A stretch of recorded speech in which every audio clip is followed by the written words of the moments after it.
One of the emperor's first cares was to endeavor to put an end to his dispute with the pontifical court. On January 19th, 1813, he escorted the empress to Grosbois, where Prince de Wagram gave a grand hunt in their majesty's honor.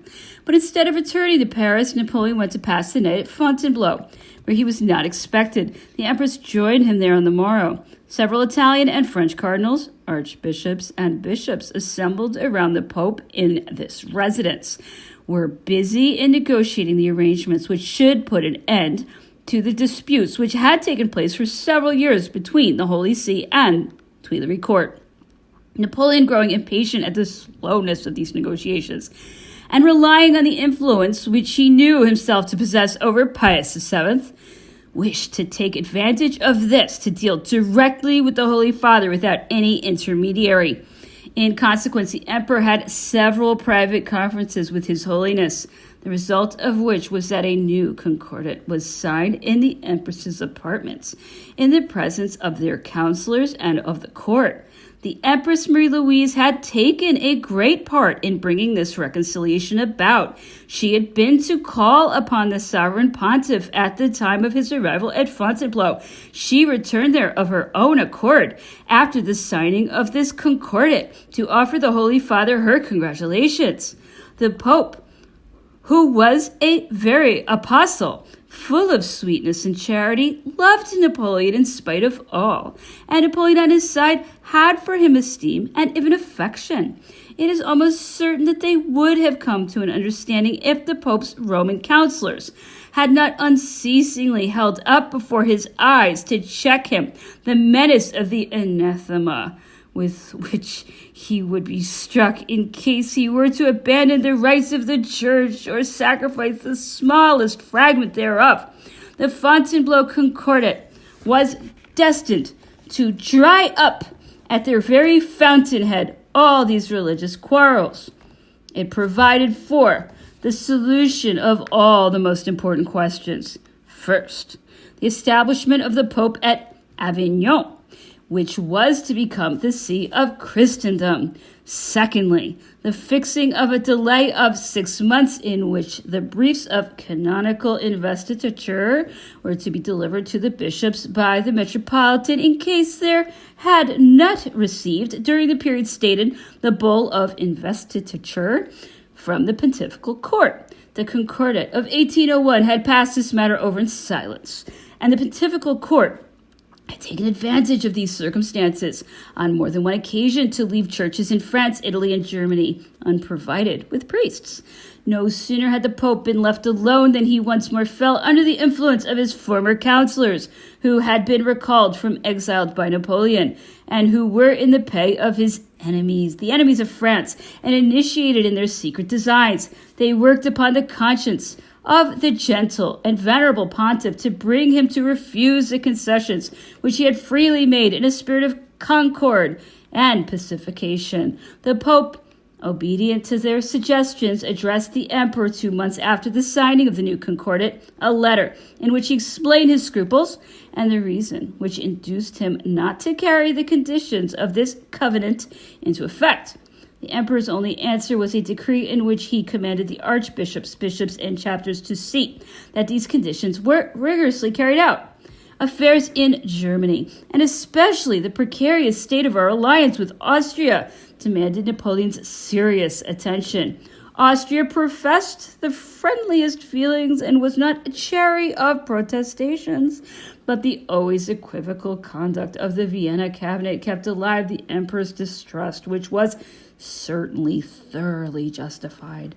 Every report he received from Vienna informed him that in political circles the dissolution of the Confederation of the Rhine and of the Grand Duchy of Warsaw was being talked of.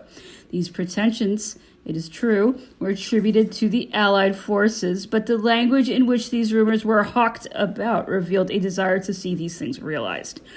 To enlighten doubts which were still existent in his mind, Napoleon thought it better to replace Monsieur Otto, our ambassador in Vienna, by Count de Narbonne, his aide-de-camp, whose old standing relations with the Viennese aristocracy during the exile might render him better able to sound the private intentions of the Vienna cabinet. The new ambassador was not long in obtaining the revelation of the intention of this cabinet to propose an armed mediation, thanks to which it should become the arbitrator of peace. The new role with which Austria was trying to assume changed our situation, for it was evident that France was about to lose the best guarantee she possessed against Austria's bad faith. In declaring herself mediator, the contingent supplied to our army by this power would no longer be forthcoming, and from that time forward, the alliance would rest on the most fragile foundations imaginable, and on assurances of friendship of which the Vienna cabinet was never chary, but whose sincerity Napoleon had reasons to mistrust. Whilst awaiting the turn which these events were about to take, Napoleon devoted himself to the details of home government, without neglecting the achievement of works which had already been begun. He reduced the sums of money allotted to each. He paid visits to the public establishments and showed himself in the Faubourgs, where his simple and homely manners aroused the enthusiasm of the people.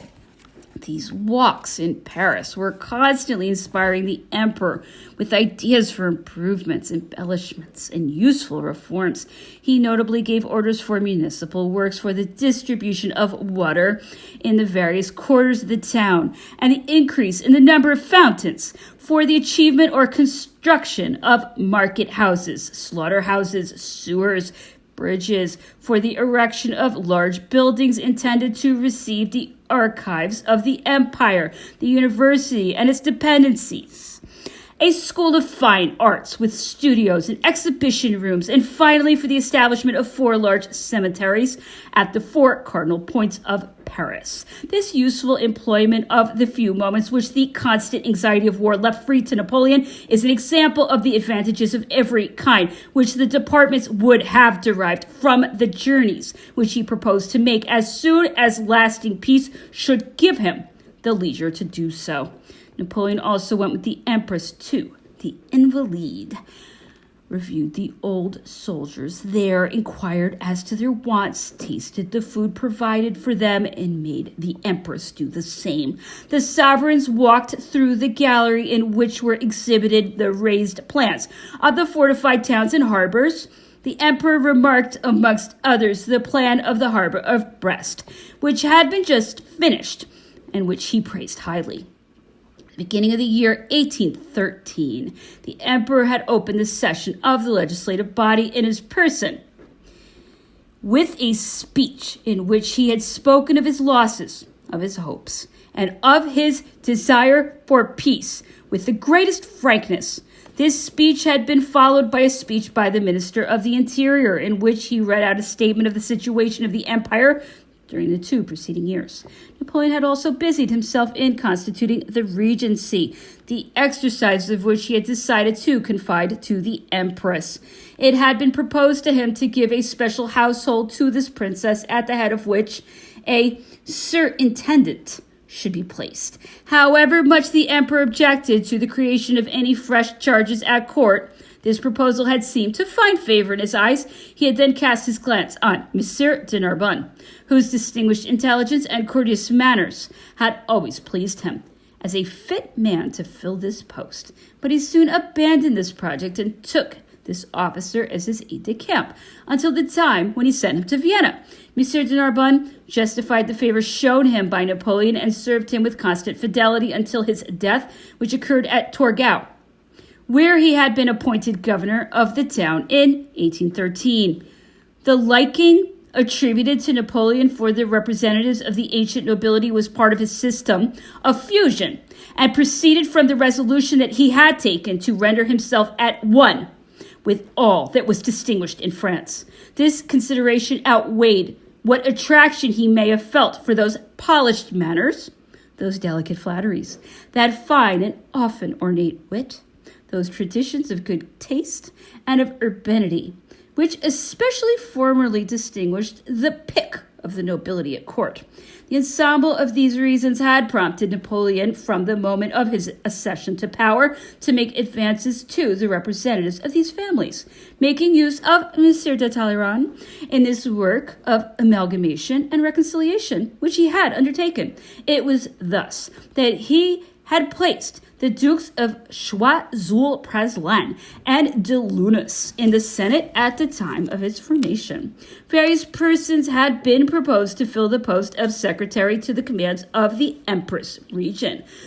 Amongst others, Monsieur Ferrand, a former counselor to the Parliament of Paris, the same gentleman who became Louis XVIII's minister under the First Restoration and who intrepidly assumed the responsibility of laws best calculated to exasperate public opinion.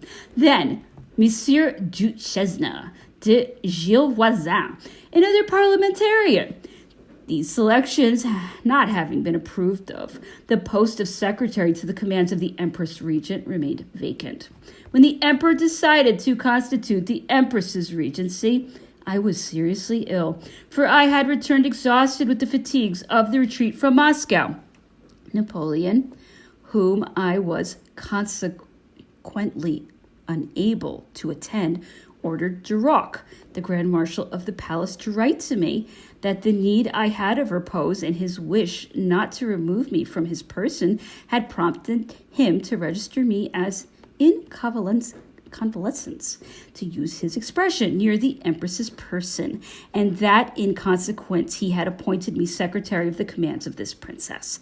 Some days later he conferred the title and powers of regent on the Empress by letters patent, and she took the oath in this capacity in a cabinet council, which was convened for the purpose at the Élysée. King Joseph was acknowledged Lieutenant General of the Emperor and the Prince Arch-Chancellor, first counselor to the Regency, and charged with giving his visa to all documents emanating therefrom. A minister of state, the Duc de Cador, was appointed secretary to the Regency and filled the post of Secretary of State during Count de Roux's absence, when the latter accompanied the Emperor beyond our frontiers. At the same time, Marshal Duke de Conigliano was designed to fill the functions of Colonel General of the Guard, and General Caffarelli, the Emperor's aide-de-camp, was charged with the command of the detachments of the said Guard, which remained in Paris.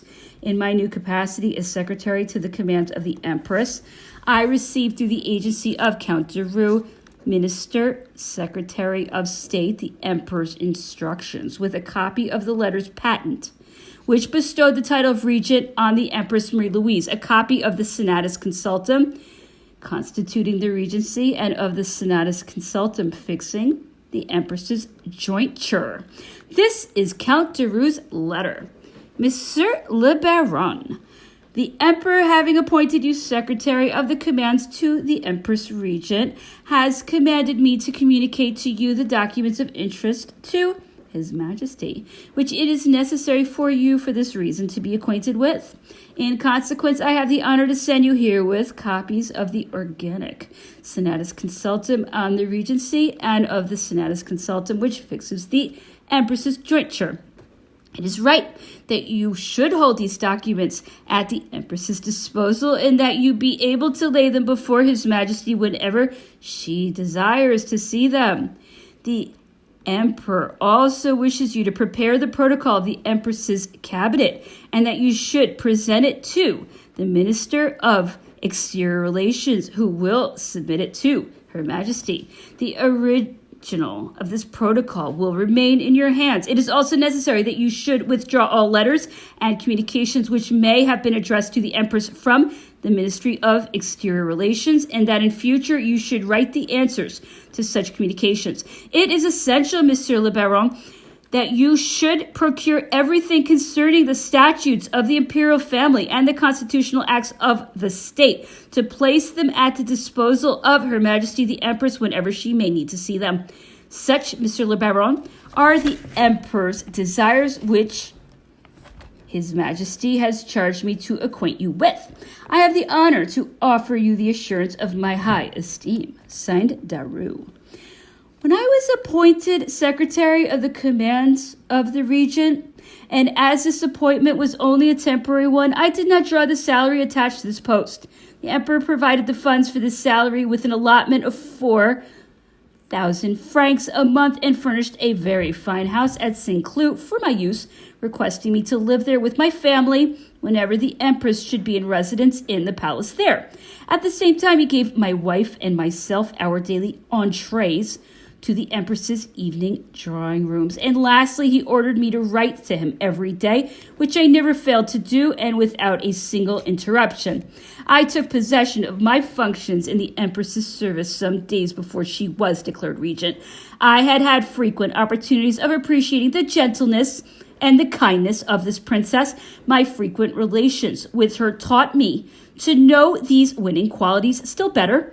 She took pains to render the exercise of my functions as easy and as pleasant as possible, so that they were a real sinecure. The order established in the dispatch of affairs was so well arranged that the intervention of the regent was hardly noticed. She was in reserve for extraordinary circumstances, which fortunately did not occur. The death of the emperor, for example. My chief employment was my correspondence with the emperor when she was away, and my work at the Council of State, where I was on ordinary duty. After having provided for all matters which claimed his foresight, matters which we have just enumerated in part, Napoleon at once prepared himself to join his army. Almost on the eve of his departure, Prince Schwarzenberg announced long previously a bearer of good news, at last arrived in Paris.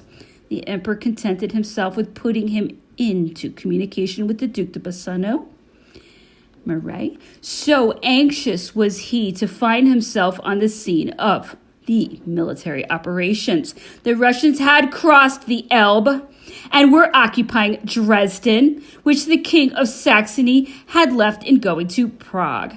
Prussia had concluded a treaty of alliance with Russia at Kalitsch. On February 27th, the emperor left Saint-Cloud for Mayence on April 15th at 4 o'clock in the morning. In the morning of the same day, I received the following note from the empress. You are sure to know that the empress has gone. I like to think that you are a good deal grieved at this. I beg you, if Monsieur Fein has not yet left, to tell him that I want him very much to give me news of the emperor. I did not find time to tell him so myself. I beg you also to send me the list of entrees, the emperor wishing them to be sent to me in the course of the day. I beg you to believe in the assurance of the sentiments with which I am your much attached. Louise, St. Cloud, April 15th, 1813.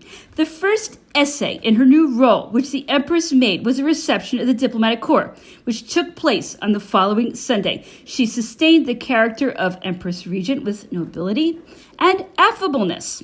The first success of the campaign in 1813 gained 6 days after the Emperor's arrival in the army.